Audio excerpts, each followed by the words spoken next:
एक गांव में एक सेठ रहता था। उस सेठ की 2 बीवियां थीं। उसकी बड़ी पत्नी के सिर पर बाल बहुत ही कम थे और छोटी पत्नी के सिर पर थे काले, लंबे और घने बाल। इसलिए छोटी बहू को अपने ऊपर घमंड भी अधिक था। छोटी बहू, अरे ओ छोटी बहू, कब से बुला रहा हूँ पर तुम सुनती ही नहीं हो। अरे कहाँ चली गई हो? आपने मुझे बुलाया? दरअसल मैं कुछ काम कर रही थी तो ठीक से सुनाई नहीं दिया। तुम्हें तो मैंने नहीं बुलाया है। पर मुझे लगा कि आप मुझे बुला रहे हैं। क्या पता तुमने क्या सुना?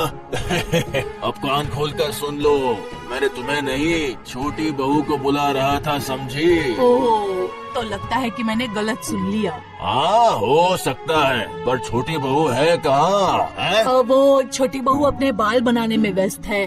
आपको क्या चाहिए मुझे बताइए ना, मैं लेकर आती हूँ। आने में जरा देर हो गई तो मेरी शिकायत करनी शुरू कर दी। मैंने कब? रहने दो, तुम्हें सफाई देने की जरूरत नहीं। जैसे मैं पूरा दिन अपना रूम संभालने में व्यस्त रहती हूँ, ऐसा चिताती हो तुम कि सारा गृहस्थी का काम तुम ही करती हो। मैंने ऐसा कब कहा छोटी? कहने को बचा ही क्या है, तुम्हारी बातों का मतलब मैं अच्छे से समझती हूँ। ये क्या कह रही हो तुम? ठीक ही कह रही हूँ मैं। और कितना झूठ बोलोगी तुम मेरे बारे में?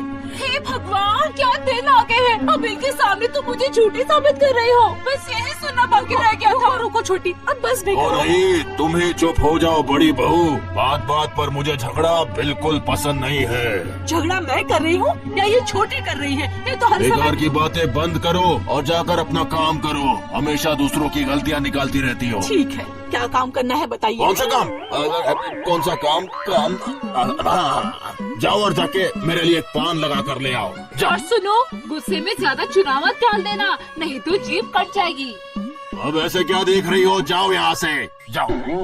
अरे अरे छोटी बहू, वाह वाह वाह वाह। अरे नहीं, रहने दीजिए, मैं सब समझती हूँ।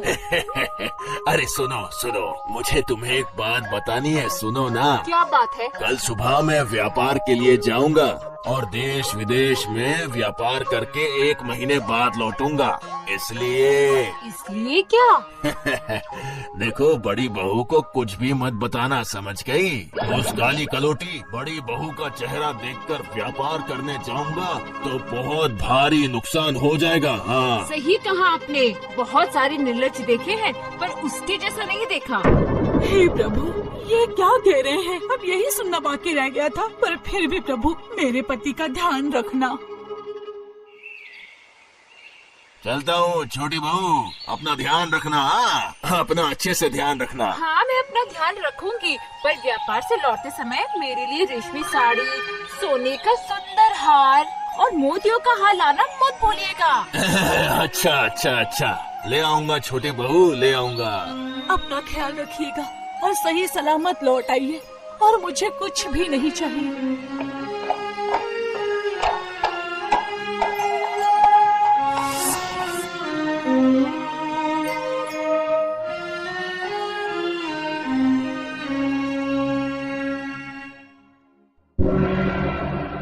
अरे, यहाँ ऐसे खाली बैठकर किसका बुरा सोच रही हो तुम? मैं क्यों किसी का बुरा सोचूंगी छोटी? ऐसा सोचना भी पाप होता है। पाप पुण्य छोड़कर घर के काम जल्दी खत्म करो। घर पोंछना, बर्तन धोना, खाना बनाना, ये सब करने के लिए भी तुम्हें कहना पड़ेगा। मैं सब करती हूँ, एक एक करके सारे काम कर लूंगी मैं। करने में ही भलाई है, नहीं तो काम कैसे कराया जाता है मैं अच्छे से जानती हूँ।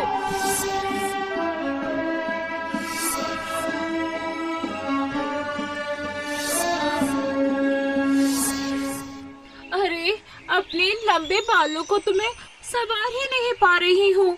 मैं संवार दूं छोटी? तुम संवारोगी मेरे बाल? बालों को कैसे संवारा जाता है वो तुम क्या जानो? मेरे सर पर बाल कम है, इसका मतलब मैं बालों को संवारना नहीं जानती। ठीक है, मेरे बालों को संवार के दिखाओ। पर ध्यान देना, कंघी करते करते मेरे सारे बाल नोचकर मुझे भी अपने जैसा मत बना देना। नहीं नहीं छोटी, कंघी करने पर कुछ बाल तो गिरते हैं ना। तुम अपने बाल बांधकर क्यों नहीं रखती हो छोटी? रहने दो, अपना ज्ञान मुझे मत सिखाओ। काम करके सुनाना तो तुम्हारी आदत है। ओह, खींच खींच कर मेरे सारे बाल निकाल दिए। बस बस, इतने ही तो गिरे हैं। ये इतने ही है? मैं सब समझती हूँ। बाल बनाने के बहाने तुम मेरे सारे बाल नोचकर मुझे गंजी बनाना चाहती हो। रुको, आज मैं तुम्हें सही सबक सिखाती हूँ। अरे अरे, छोड़ो मुझे बहुत दर्द हो रहा है छोटी, छोड़ो। तुम्हारे बालों को हाथ नहीं लगाऊंगी मैं, कभी हाथ नहीं लगाऊंगी। अब जाकर तुम्हारा रूप निखरा है। ऐसा लग रहा है जैसे बंदरों के राज्य की राजकुमारी हो। नहीं, बहुत हो गया, पर अब और नहीं। अब मैं यहाँ नहीं रहूंगी। तुम अपनी गृहस्थी खुद संभालो, मैं जा रही हूँ यहाँ से। जा रही हो? जाओ। आखिर जाओगी कहाँ? घूम फिर कर तो यही आओगी, और जो तुम वापस आओगे ना, तो देखना मैं तुम्हारा क्या करती हूँ। नहीं, अब मैं इन मनुष्यों की दुनिया में और नहीं रहूंगी। ना मेरे पास रूप है और ना रंग। मैं कैसे लोगों के सामने जाऊंगी? इससे अच्छा है मेरा इस जंगल में रहना। अरे रे, इस पेड़ के नीचे कितनी गंदगी है। ना, जाने से पहले मैं यहाँ की जरा सफाई कर देती हूँ।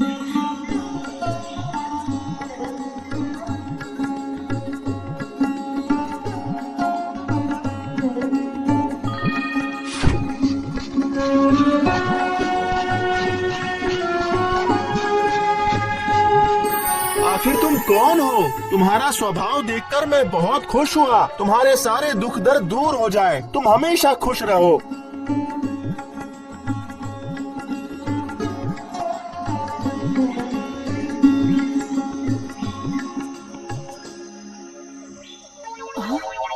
अरे रे, वो केले का पेड़ केले के बाहर से कैसे झुक गया है।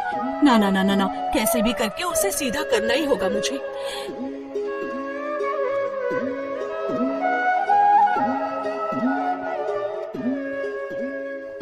पर मैं करूं तो क्या करूं? मिल गया। इस सूखी डाली से मैं इस पेड़ को सहारा देती हूँ।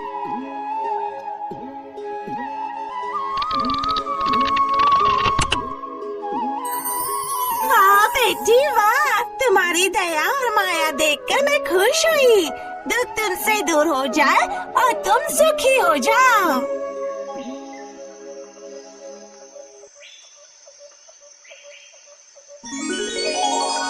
मेरा परम सौभाग्य है कि मुझे इस स्थान पर आप जैसे साधु के दर्शन प्राप्त हुए। मुझे आशीर्वाद दीजिए बाबा। तुम कौन हो पुत्री? इस घने भयानक जंगल में तुम किस काम से आई हो? आप तो अंतर्यामी है बाबा, आपको तो सब कुछ पता है। अपने दुख के बाद मैं अपने मुंह से कैसे कहूँ? मुझ पर दया कीजिए बाबा। ठीक है, तो फिर जाओ पुत्री, यहाँ पास में ही एक जलाशय है, वहाँ बस एक बार डुबकी लगा के मेरे पास लौट आओ पुत्री। ठीक है बाबा, आप जैसा कहेंगे मैं वैसा ही करूँगी।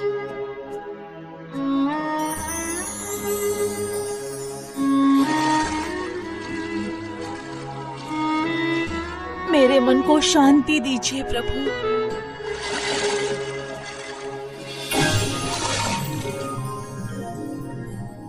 अरे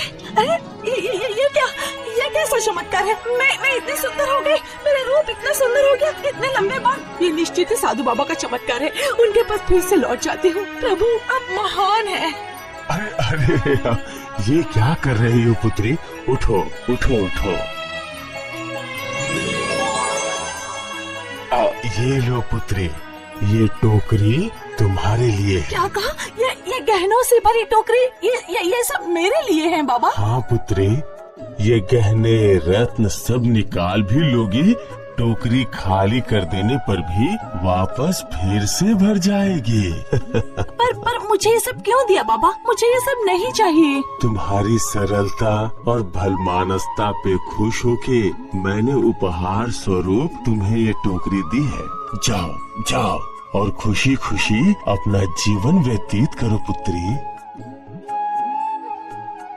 कहाँ जा रही हो बेटी? जाने से पहले मेरे ये पीले पत्ते तोड़ कर ले जाओ। इसे हिलाते ही हर तरह के व्यंजन प्राप्त हो जाएंगे। धन्यवाद केला देवी।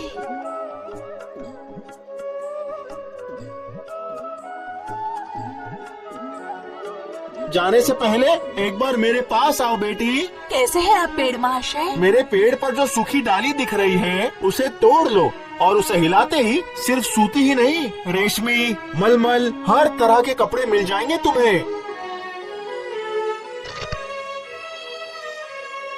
धन्यवाद महाशय, आपका ये उपकार मैं जिंदगी भर नहीं भूलूंगी। क्यों रे छोटी, मुझे नहीं पहचाना क्या? अरे अरे अरे, ये मैं क्या देख रही हूँ? तुम इतनी सुंदर कैसे हो गई? इतना गोरा रंग, इतने लंबे बाल। बताती हूँ सब बताती हूँ। पहले भीतर तो चलो, जरा सांस तो ले लूँ मैं। हाँ हाँ, जल्दी चलो, तुम्हारी बातें सुनने के लिए मैं बहुत बेचैन हो रही हूँ। तो ये सब हुआ मेरे साथ। अब समझे तुम कि क्या हुआ था? पर जो कुछ भी हुआ बहुत ही अच्छा हुआ। चलो अब हम दोनों इसे आपस में बांट लेते हैं। अभी हुआ कहाँ है? कांड तो अब होगा। अब मैं जाऊंगी जंगल और उसके बाद देखना क्या होता है। और इन रत्नों की बात कर रही हो तो रत्नों को तुम रखो। देखना मैं तुमसे भी ज्यादा रूपवती होकर लौटूंगी।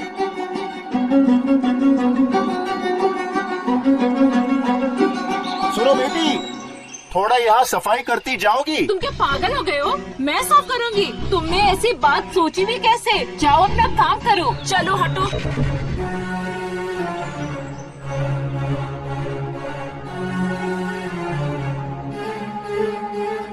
अरे बेटी जरा देखो, मैं गिर रही हूँ, मुझे सीधा कर दोगी जरा? कहने से पहले सोचा करो किससे क्या कह रही हो। अगर फिर से ऐसी बात कही तो सीधा नहीं, खींच कर पूरा तोड़ ही डालूंगी तुम्हें। ओह बाबा, आखिर में इतनी दूर आकर आपके दर्शन हो ही गए मुझे साधु बाबा। तुम कौन हो बेटी? क्या चाहिए तुम्हें? हाँ हाँ, जल्दी से मुझे भी वो रूप का जादुई तालाब दिखाइए ना, तो मैं भी वहाँ जाकर परम सुंदरी बनकर आ जाऊँ। लेकिन सावधान, सिर्फ एक ही डुबकी लगा के वापस चली आना।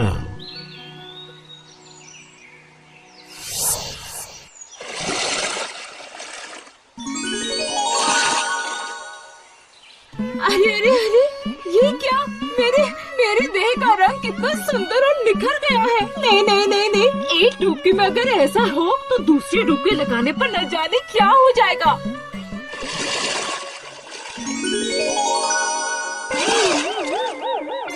अरे ये क्या? सर्वनाश हो गया। हे भगवान, ये क्या हुआ मेरे साथ? मेरे इतने सुंदर बाल, मेरे इतना गोरा रंग सब पानी में घुल गया। नहीं, मैं एक बार और डुबकी लगाती हूँ।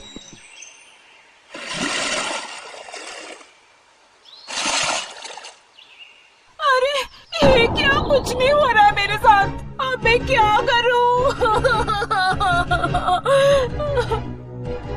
बाबा जी, ये क्या हुआ? ऐसे क्यों हुआ मेरे साथ? तुम सिर्फ लालची ही नहीं, साथ ही अहंकारी और ईर्ष्यालु भी हो। इसकी सजा तुम्हें मिलनी ही थी। अब ऐसे ही संपूर्ण जीवन व्यतीत करो। मुझे क्षमा कर दीजिए बाबा जी, मुझे क्षमा कर दीजिए बाबा जी। छोटी बीवी ने जंगल में रहकर ही अपना बाकी जीवन बिता दिया और बड़ी बीवी सुख शांति से सेठ के साथ अपना जीवन व्यतीत करने लगी।